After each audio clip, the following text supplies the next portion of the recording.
Harga untuk operasi hemoroid di Jepang itu sekitar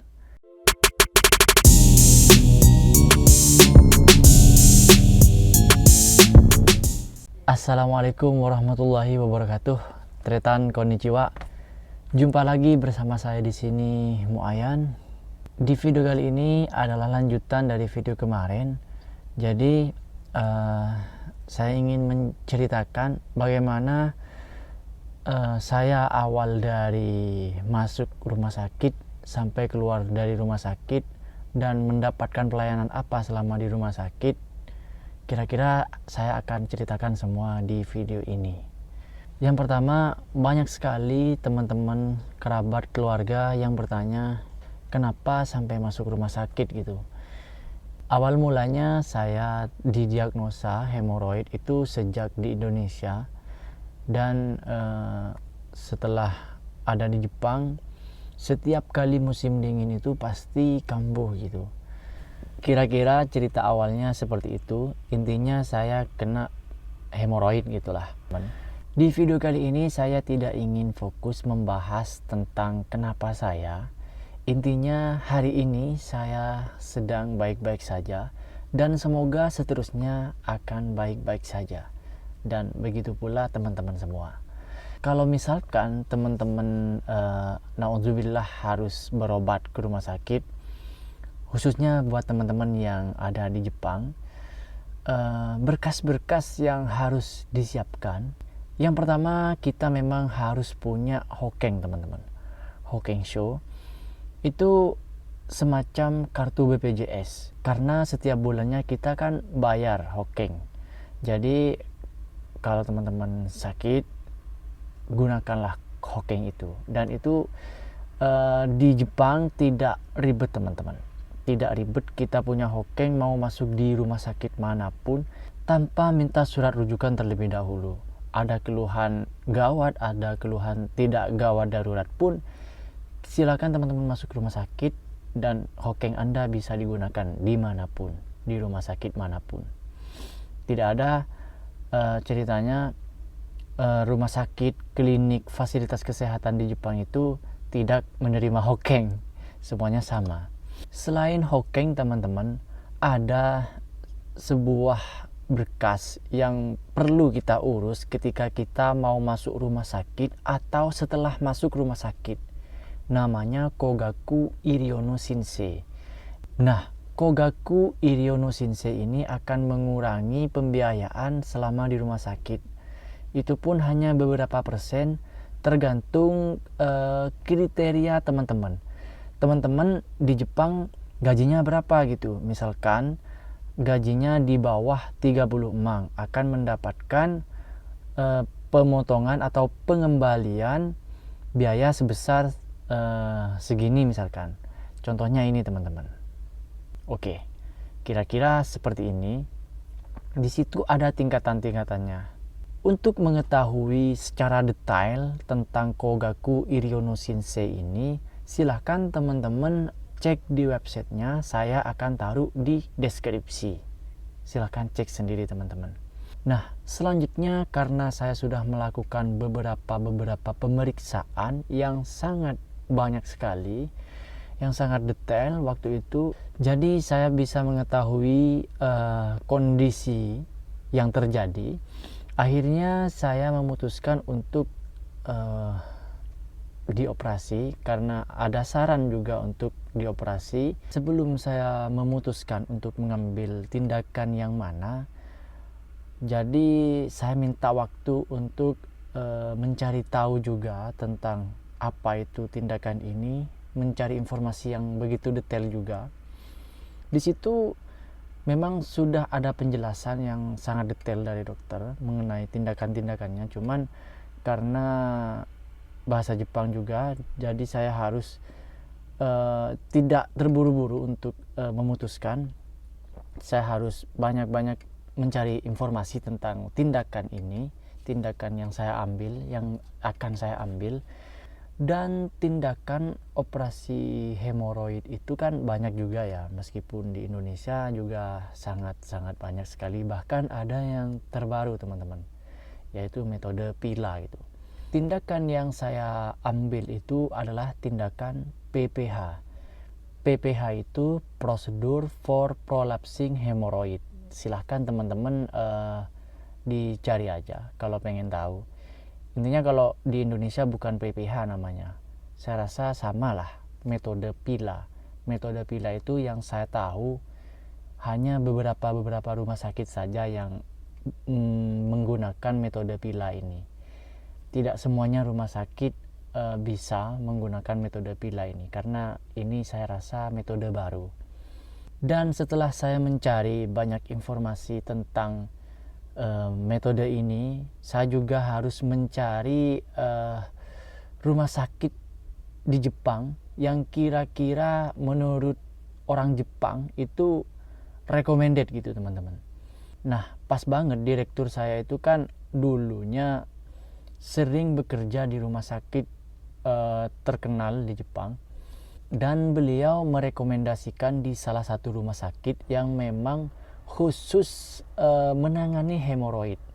Dan di situ saya cari informasi juga tentang rumah sakitnya juga. Ternyata dokternya ini sangat luar biasa. Beliau memang lulusan dari Inggris, pernah menjadi dosen di Hamamatsu University juga di Jepang juga. Memang orangnya terkenal. Dan memang di rumah sakit ini sangat antri sekali teman-teman. Sangat banyak pasiennya. Dan dokternya itu memang banyak sekali penghargaan yang dipajang di rumah sakitnya. Jadi saya semakin percaya gitu. Dan alhamdulillah saya memutuskan untuk menjalankan operasi di situ. Di sini saya akan cerita selama menjadi pasien, kesan menjadi pasien selama di Jepang. Selama ini saya merawat pasien, dan kali ini malah sebaliknya saya yang dirawat. Jadi kesan saya selama menjadi pasien gitu di Jepang itu, yang menjadi culture shock saya itu tidak bisa ditungguin sama keluarga siapapun itu, tidak bisa. Semuanya dipasrahkan ke perawat yang bertugas di situ. Nah, itu yang menjadi culture shock saya di Jepang selama menjadi pasien. Dan memang sebenarnya di Jepang itu pasien yang saya rawat pun memang tidak ditungguin sama sekali. Dan selama ada di rumah sakit itu membosankan teman-teman, membosankan. Dan selama ada di rumah sakit itu memang saya merasakan pelayanan yang sangat luar biasa. Pelayanan, perawatan semuanya satset, sangat satset. Dan menurut saya yang tidak ada di Jepang namun ada di Indonesia, yaitu perawat Indonesia itu saya rasa lebih empati gitu teman-teman, lebih merasakan kasihan gitu.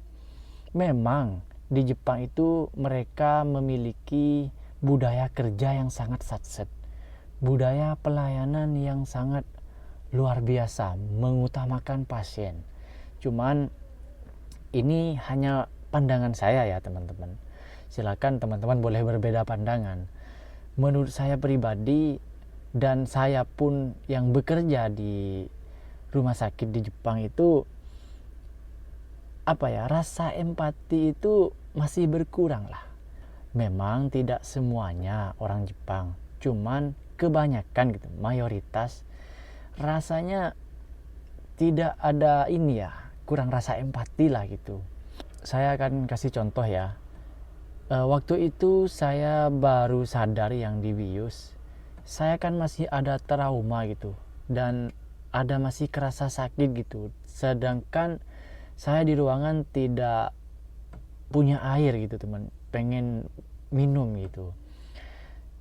Jadi perawatnya nyuruhnya begini, kamu kalau udah sadar ya, kalau mau minum haus, silakan di depan kamar itu ada Jido Hambaiki, tempat penjualan otomatis.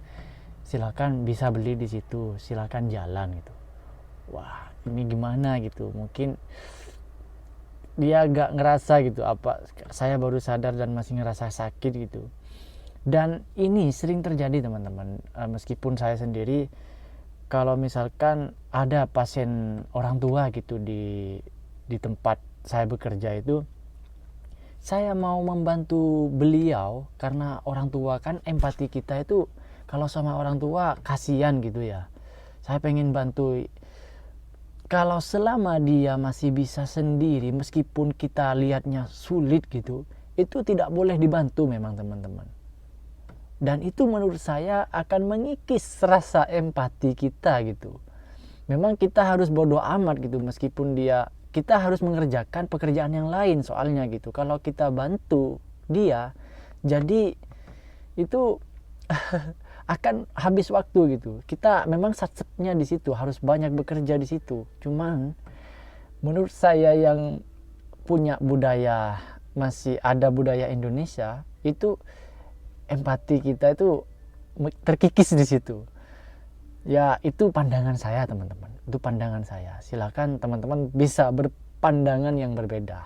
Setelah saya opname dan saya harus keluar dari rumah sakit, sebelum keluar rumah sakit itu saya ditanya apakah akan dibuatkan surat keterangan sehat atau tidak. Dan ternyata surat keterangan sehat itu karena bayar, jadi ditawarkan dulu. Bayarnya itu ternyata surat keterangan sehat saja itu membutuhkan biaya sebesar 5.000 yen. Jadi sekitar 500 ribuan gitu teman-teman. Dan wah kok mahal sekali, akhirnya saya nggak bikin gitu. Dan buat teman-teman yang tinggal di Jepang, semisalkan Anda harus berobat ke rumah sakit, sebisa mungkin didiskusikan sama perusahaan untuk mengerti kondisi Anda bahwa masih sakit gitu. Dan kira-kira berapa lama kalian harus mengambil libur. Jadi diinformasikan secara detail ke perusahaan supaya diberikan waktu untuk istirahat sampai sembuh gitu, supaya nggak usah bikin surat keterangan sehat, perusahaan tahu dan semuanya lancar gitu. Dan hari ini pas banget minggu kedua setelah saya operasi, dan yang saya rasakan memang setelah operasi H+3 itu, H+3 hari, rasanya minim sekali rasa sakit teman-teman. Semakin hari semakin membaik. Dengan tindakan yang seperti itu memang minim rasa sakit dan minim resiko infeksi teman-teman. Alhamdulillah, semoga keputusan saya benar dan seterusnya semoga akan tetap baik-baik saja dan terus baik. Semoga teman-teman juga. Dan yang terakhir teman-teman, saya ingin membahas tentang harga teman-teman. Nah, harga untuk operasi hemoroid di Jepang itu sekitar 55 juta lebih. Itu kalau tidak pakai BPJS atau Hokeng. Nah, kalau pakai BPJS atau Hokensho itu kita akan membayar 30% dari 55 juta itu teman-teman. Sekitar 17 jutaan gitu teman-teman. Dan dikurangi Kogaku Iriono Shinsei tadi sekitar 6 juta. Jadi saya hanya membayar sekitar 11 emang. Sekitar 11 jutaan lah gitu. Karena kurs yen sekarang lagi anjlok, jadi 11 emang sama dengan 11 jutaan gitu teman-teman. Kira-kira seperti itu untuk biaya operasi. Kira-kira seperti itu. Terima kasih sudah menonton video ini. Silakan bagi teman-teman yang kiranya video ini bermanfaat, silakan di-share, di-like, dan mungkin bagi teman-teman yang ingin berpendapat silakan ketikkan di kolom komentar, siapa tahu bisa bermanfaat untuk teman-teman yang lain. Saya akhiri, saya undur diri. Terima kasih. Wassalamualaikum warahmatullahi wabarakatuh. Becaan, tajah.